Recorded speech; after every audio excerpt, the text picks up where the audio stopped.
Okay, we are into 2020, but I'm not quite done with 2019. It was an exceptional year for video games, maybe not filled with seminal game changers like Zelda Breath of the Wild or The Witcher 3 or Skyrim or God of War, things like that, but there were tons of fantastic games to play. I did a pretty good job at hitting all of the big releases throughout 2019, and we got a lot of those into our Rocket and Ray Gun wrap-up, but there were several games that I didn't get to, and I wanted to spend the holiday break to play a bunch of those titles and to report back to you on some games that I think you should pay attention to and may give you some incentive to go out and take a look at these titles and give them a shot. So I've got 19 from 2019, and we've got a nice list here. Let's go. Number one, and I'm not calling them out in any particular order, I'm just sort of going by how I remember them and how I've got them all drafted on my list here, is Valfaris, and this is developed by a company called Steel Mantis, and it is an action-adventure game very much in the vein of, action-adventure platformers like Castlevania or Metroid, but you are a heavy metal warrior, and you do a lot of headbanging in this game as you power up and level up and take on bigger and badder enemies. It is filled with fantastic music, as you would expect, but also a really cool, sprite-based art style. I don't even really know the technology that's employed here, but it looks phenomenal. I wish that the mechanics were just a little bit more tuned. It's not quite Dead Cells caliber, but it is a phenomenal game to play. It's so addictive, and you really feel compelled to kind of keep rocking and keep going, even though it gets, exponentially more difficult and the enemies are a little merciless on you. At least the save points, which you can pack around with you and then drop them in specific places. It's just all so cool. It's just loaded with style, and you can check this game out on basically all the systems. I played it on the PC, but man, this is one of those good ones that you definitely want to go out and check out. Val Ferriss is fantastic.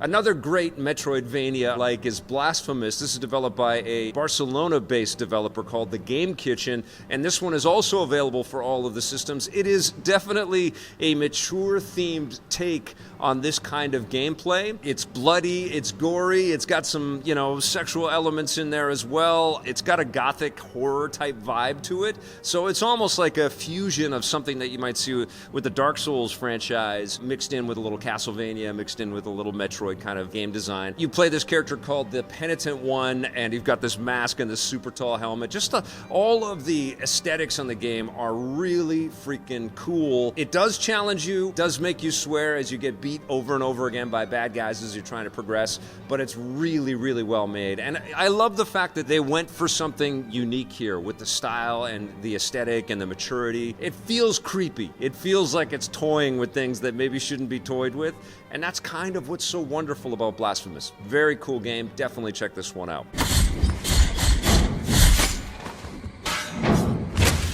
Now, I've got a bunch of games that I played on Apple Arcade, but the thing about the Apple Arcade games is that a lot of them are making their way to other platforms as well. The first one that I want to talk about is What the Golf, which you can play on iOS devices or your Apple TV or your Mac or whatever through Apple Arcade, but you can also play it on the PC. This is a crazy golf experience, and it's kind of like a fusion between Super Stickman Golf, a little Portal mixed in there, and a little Katamari Damacy mixed in there, where you think you're just going to get this kind of quirky mini golf type game at the beginning, and you're just getting the golf ball into the hole and try to do that as quickly as possible and as efficiently as possible, and then pretty soon you're toppling cats, or you're hacking away at a cow and you're sending a cow going, or a couch, or you might actually take a chip at a hole and try to get the hole into a giant number 2, and then you defeat these different puzzles. Basically it's a puzzle game, and then you bounce back out into this kind of laboratory settings, a la Portal, and then you're tested and tasked with a whole bunch of other different obstacles and obstructions. You never know what's coming next, and it's got a great sense of charm, a great sense of humor, cool music. It's also one of those games that's perfect in portable play. It's a perfect game to download to your iPhone and play it at little bits at a time. I love What the Golf, and you should definitely check it out. It's one of those games that really kind of justifies that monthly cost for Apple Arcade. But but I've got 3 others. One of them is Grindstone. Now, you heard Marissa and Greg Miller talk a little bit about this in our Rocket and Ray Gun Awards. This is a puzzle game from Capybara, but it's got a great sense of humor and a very cool design. You basically play this giant barbarian type guy that has to hack and slash his way through multicolored little monsters, and you match up the colors by, your finger strike. You basically slice through a bunch of the bad guys, and then you'll watch them all go sploosh in a big gooey, bloody kind of explosion, which is satisfying. But then there are lots of power-ups and gems and collectibles and things that you want to pick up along the way, as well as blueprints for weaponry that will help you as your enemies get tougher and tougher. And they can also mutate and transform into big beastie creatures that will explode or kill you and crush you. You've got a few hearts in the game, and you can't lose them, or you lose the level, and then you got to go back to the inn and power up. It's just crazy fun, crazy addictive, fantastic fit on the iPhone. And you know what? Capybara's been making fantastic games for so long that this is just sort of par for the course for these guys. Like challenging that match 3 oversaturation, that world that we're all living in, with something really fresh, fun, and addictive, unbelievably satisfying. Now, another game that's kind of massive in scope and scale, especially when you think of it in terms of a mobile experience, it's also for the Apple Arcade. It's called Shinsekai Into the Depths. It's developed by Capcom, developed internally at Capcom, and was made by a smaller team, so it's not quite like a console-sized experience, but it certainly looks like it's leaning in that direction. It's a beautiful game. Again, another one of these Metroidvania type of experiences. Very much about exploring the environment. You gain new abilities and things as you unlock the little secrets, and you're sort of seeing the last vestiges of humanity as you're diving deeper and deeper into the depths, as the name implies. You'll encounter sea creatures that will try to impede you or come after you. You do get some weaponry, but everything you kind of have to earn, and it takes a little while. It's not one of these super simple, sit down, you got it all figured out type of mobile games. It takes a little bit of solving and patience before you can work out all of the mechanics. It's also a fantastic game to play with a controller, and I've been using that Rotor Riot controller plugged into my iPhone, and it's been perfect for that. It's also a great one to play on Apple TV on the big screen.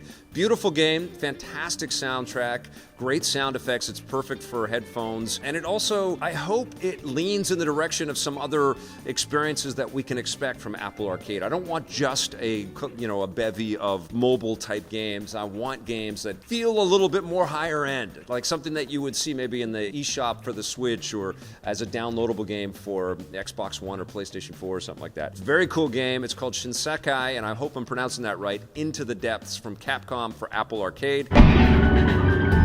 Another game that's on Apple Arcade, and I think it's coming very soon to PC and probably some of the other platforms, is from Clay Entertainment. This is their first 3D game. I talked a little bit about it last year, but I wanted to punch it up again. It's called Hot Lava, and it really is a distillation of the game that I'm sure all of us played, where you can't touch the objects on the ground. You got to hop all over the furniture until your parents get mad and say, "Go play outside." It's a lot like that in video game form, but it also recognizes its roots in childhood play with these unbelievably cool cut sequences that are framed like old action figure commercials. So cool, so well made, but the gameplay is also fantastic as well. It's like a 3D parkour game, kind of like Mirror's Edge, where you're bouncing from object to object, trying not to fall into the hot lava. The levels switch up and change up on you. Again, it's got a little bit of that Portal, experimentation kind of thing. Let's try a level in this way. Let's try a level in that way. The mechanics are sound, though, and it flows really, really well. I was impressed. I played this on the Apple TV. It was a very fun and immersive experience. You really feel the danger of falling, and I thought they handled the mechanics very well with this title.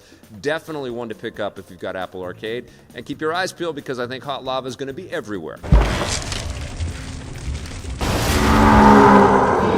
Now, the last Apple Arcade game I want to talk about in my 19 from 2019 is a game from Us2, who made the unbelievably cool Monument Valley games. They've got a brand new one. It's called Assemble with Care. I hadn't even heard of this game. I didn't know that Us2 was involved with this, but it is a very cool game, and it's very different from every other title that I have on this list. It's kind of a storybook game fused with puzzle mechanics, so it reminded me a little bit of the Professor Layton type games, which I thought was really clever and fun, and I think they didn't overdo fluid on the story bits too. It is almost like you're leafing through pages of a book. It's all expertly voiced. I love the voice acting in this. Gorgeous music. But the whole conceit here is you play this character that wants to help a town out by fixing broken items that are important to these different people. So you engage with townsfolk and you get to know them a little bit, and then you fix things like, an old telephone or an old statue or a tape recorder or something. And they get a little bit more challenging, and you've got to use tools like screwdrivers and glue and things like that, and you put them all together. And it's so unbelievably satisfying to fix something, because so much of video games is just destroying the crap out of everything that's on screen. So it flips all that in reverse. And it's also, kind of a cool statement on the idea that our stuff doesn't have to be all disposable. We can fix it. I like this kind of fix-it mentality, this movement, especially because we live in a world that's just so overloaded with garbage all over the damn place. So it's a great idea to think of how you can fix these different items and be helpful to the people around you. Very cool game called Assemble with Care. Right now, I think it's only available for Apple Arcade, but again, it's an amazing game to play on your iPhone on the go. All right, we're going in a different direction with our next game. It's called John Wick Hex, which I'm sure you've heard about because everything around John Wick has a ripple effect and a ton of buzz, and of course more John Wick movies are on the way. Love this franchise, love Keanu Reeves. I love the fact that the developers at Bithell Games were able to get Lance Reddick and Ian McShane to come back and reprise their roles from the movies in this game. It's very cool. Surely you must have known our disappearance would not go unnoticed. Immediately when you hear their voices, it sort of lends an air of authenticity to the experience. Troy Baker plays John Wick in the game, not Keanu Reeves, but not too shabby when you get Troy Baker to voice something in your video game. It's a strategy experience, as the Hex kind of implies, and it's turn-based, but there's a timer going all the time. So the intensity persists, and the sleekness of the art style and the design and the gunplay and the mechanics that you have with all these enemies that might pop up out of nowhere. There's a whole bunch of different kinds of enemies, and just the aesthetics, the design, the look of the game is just so in keeping with the movies. Yes, it's a little bit different than what you would imagine a John Wick video game to be. And in fact, if you want a full-on in-your-face John Wick experience, you got to check out Pistol Whip in VR. But John Wick Hex is great because there is a strategic kind of element to the way that John Wick has to take care of the millions of bad guys that he has to face in his movies. And this gives you that sort of bird's eye view of what this character would have to do to keep going, and I think it's just damn cool. Now this next game is an incredibly deep one. It's a little obtuse, but it's unbelievably satisfying, and trust me, I haven't completed it. I haven't done everything that I can do in it, and when I first played it, I thought, oh my god, this is too much for me. It's called Outer Wilds, and it's out there for the PC and PlayStation 4 and Xbox. It's an adventure game, but what did I also use to describe? It's a super cool physics-based space camping, universe-creating adventure game. So it's very wide open. You start in this little campsite on a planet, you get off into space, and you realize that you've got 22 minutes before the sun that's at the center of your solar system is going to supernova and explode and wipe everything out, and then you'll basically start again. You encounter this kind of time, you don't time travel, but your information basically travels through time, so your character continues to learn in little bits and starts and take all of that information into the next 22-minute run, and you're trying to explore this solar system and uncover the mystery, this galactic mystery that's out there, to try to create a new universe eventually. And it's just so trippy, and the puzzles are a little bit crazy, a little bit difficult to understand at first, but it's also incredibly satisfying, and the physics-based, maneuverability of your ship and the sort of open-ended nature of the experience is so damn addictive. Very, very cool game. Outer Wilds is wonderful. Now, this next game is also an adventure title, but it's more in line with something that you might see out of a studio like Naughty Dog. This is definitely a narrative-based, beautiful, story-driven action-adventure title. It's called A Plague Tale: Innocence, and it's developed by Asobo Studio and published by Focus Home Interactive. It's out there for the PS4, the PC, and the Xbox One. It's a beautiful game.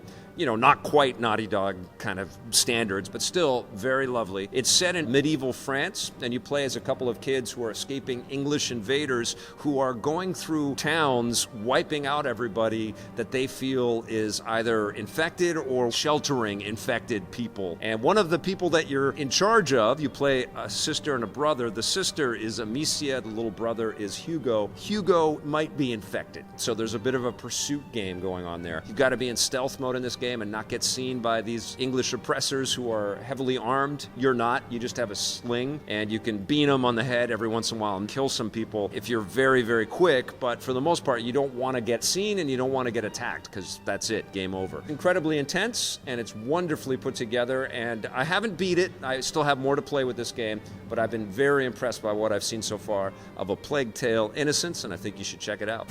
What was that noise?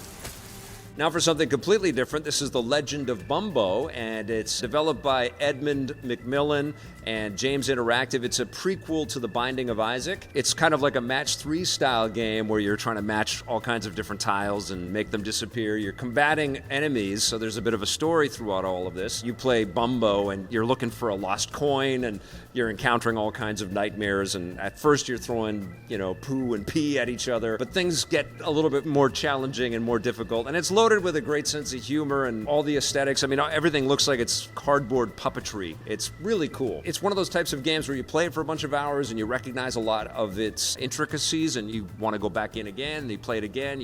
It gets its claws into you. It gets very, very hooky and very addictive, which is something that we've come to expect out of a lot of these puzzle-type experiences. This is a very cool title. Check it out, especially if you're into The Binding of Isaac.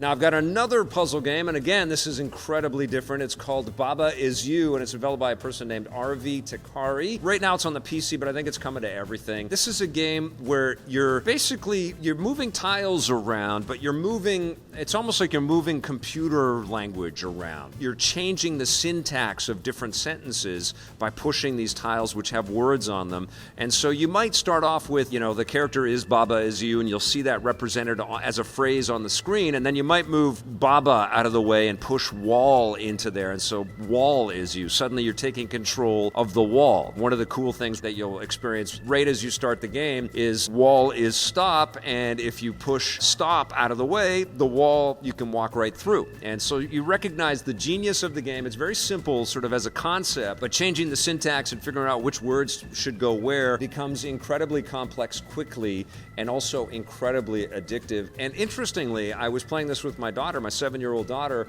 and she was completely hooked right away. And I think that the simplicity of these phrases, it brings you in, no matter what kinds of puzzle games you've ever played before. I think this is a game that is going to be very accessible to whoever sits in front of it. Baba Is You is wonderful. Now, this next one really spoke to me. It's River City Girls. It was developed in partnership with Arc System Works and Way Forward, a couple of stalwart game developers. And the game is a spin-off from the Kunio-kun series of games, which I was first introduced to on the NES as River City Ransom. So there's lots of homages and lots of little pop-up little widgets that tie it to all of these different River City type games or Kunio-kun type games from over the years. But in this game, you play as a couple of high school girls, Kyoko or Misako, and you've got to save your boyfriends, and the boyfriends are from the Kunio-kun series. One of them is Riki and one of them is Kunio. You're inside of a high school, so you've got all of these high school tropes, crazy teachers, cliquey little combatants of high school students. Great sense of humor,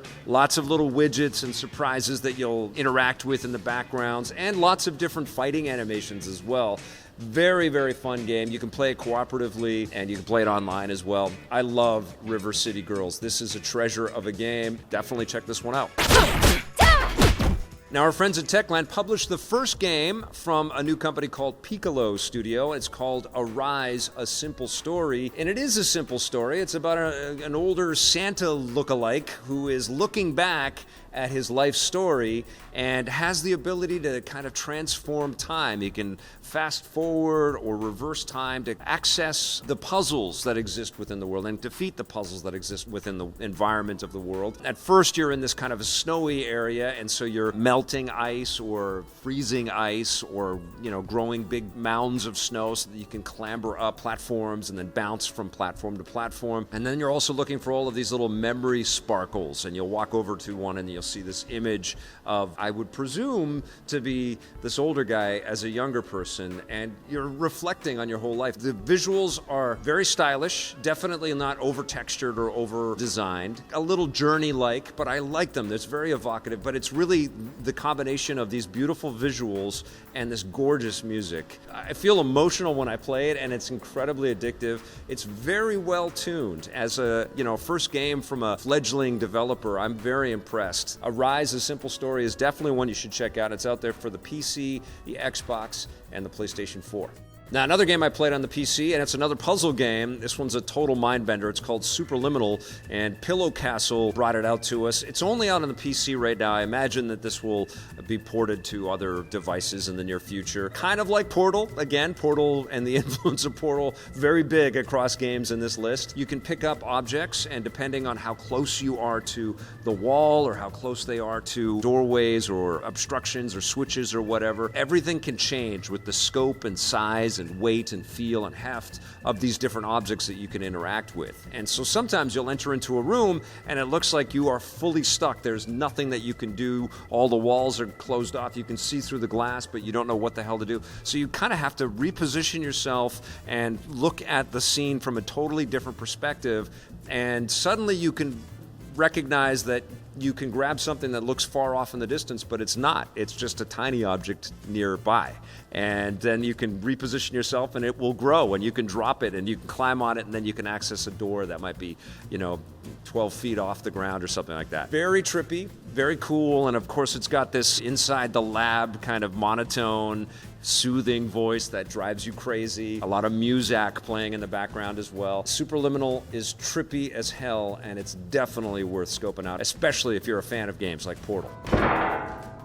Now, I've got another puzzle/adventure game, and this one is unlike any other game I've ever played before. It's called Observation. It has elements of things that we've seen in other games, but it's very different. It's developed by a company called No Code, and Devolver brought it out for us. It's out on the PC and the PlayStation 4, and it's almost like you're in control of HAL from 2001: A Space Odyssey. You're in control of a character called Sam. It's kind of a robotic character, I guess. System, administration, maintenance, and you are in charge of this space station called Observation, and you're trying to keep the humans that are inside of there alive and all the systems functioning. And of course, at the beginning of the game, we recognize that that's not happening. There's some kind of trauma that has affected the observation station, and you've got to figure out how to heal the station and save the people. And you encounter this astronaut named Emma Fisher, and she's kind of, requesting things and ordering you around a little bit. And at first, the game is about, hopping from one computer terminal to another, from one camera system to another camera system, toggling between the modules on the space station. But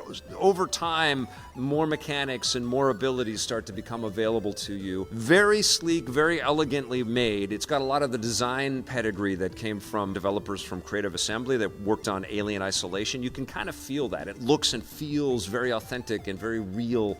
And because of that, the stakes feel very high. It feels like it could be a slightly monotonous and boring thing to be kind of toggling switches and, moving around and making sure systems are working. But because it feels so genuine, the pressure is there right from the beginning. You don't want things to go wrong, and you're trying to solve all of these calamities that have hit this space station, which feels incredibly fragile.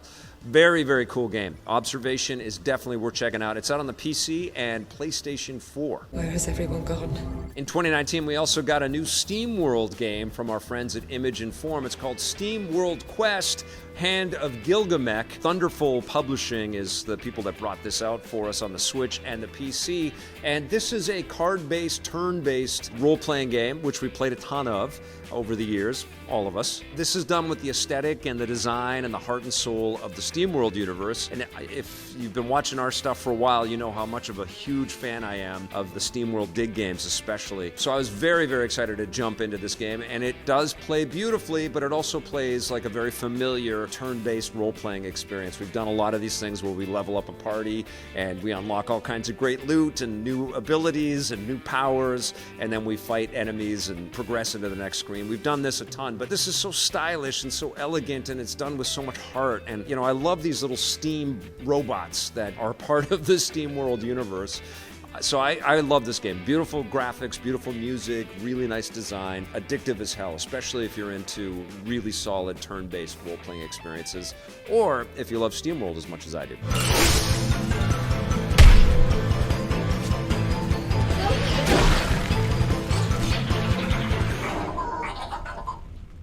Okay, going back into the Metroidvanias here for a second. This one is called Gado Roboto, and it's out there for the PC and the Switch. I played it on the Switch. This is a crazy game where you play a cat in a mech suit that gives you powers like Samus in Metroid. It's got a crazy story where this spaceship crash lands and the guy in charge can't get out, but the cat can.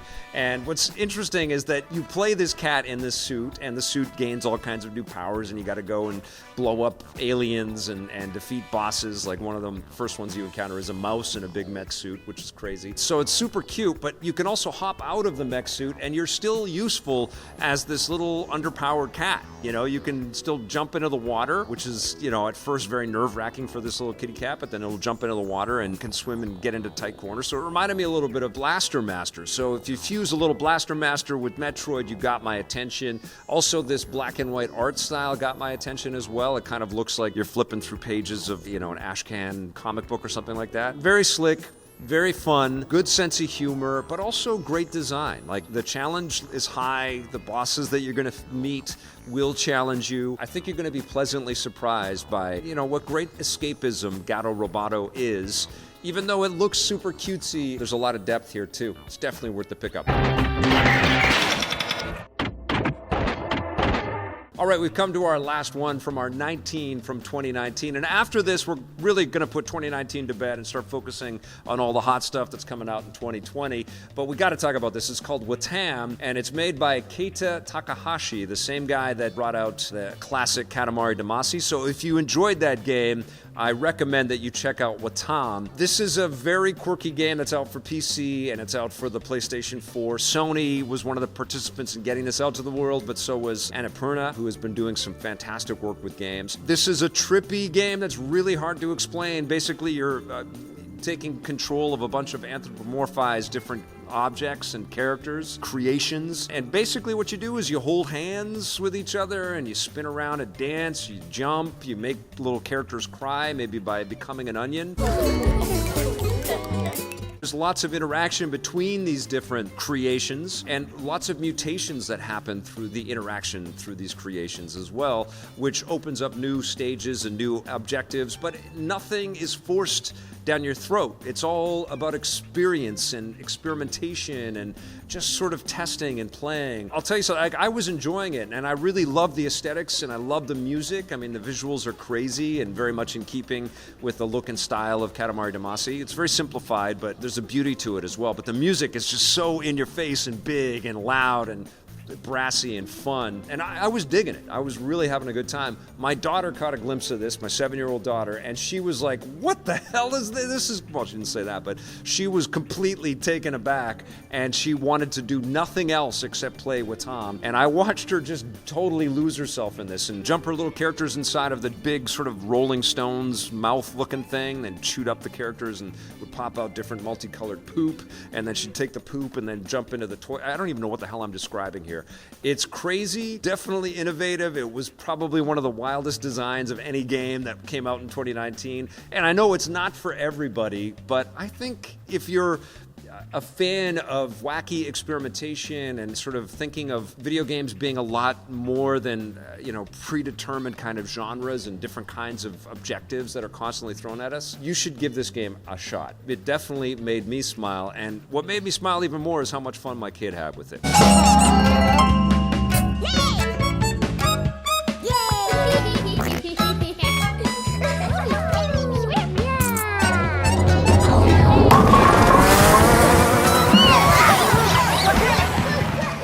So Wattam is going on my 19 from 2019 list. Now, I know there's still tons of other games that we missed. This was a proliferate year. There were tons and tons of games that came out in 2019. Lots of good stuff. So I want you to take a second to think about all these different titles that I talked about. And if you've got other suggestions to share with me and with the people that watch these vids, please do that in the comments below. But thank you so much for watching this video. We will see you very soon. And until we do, play forever.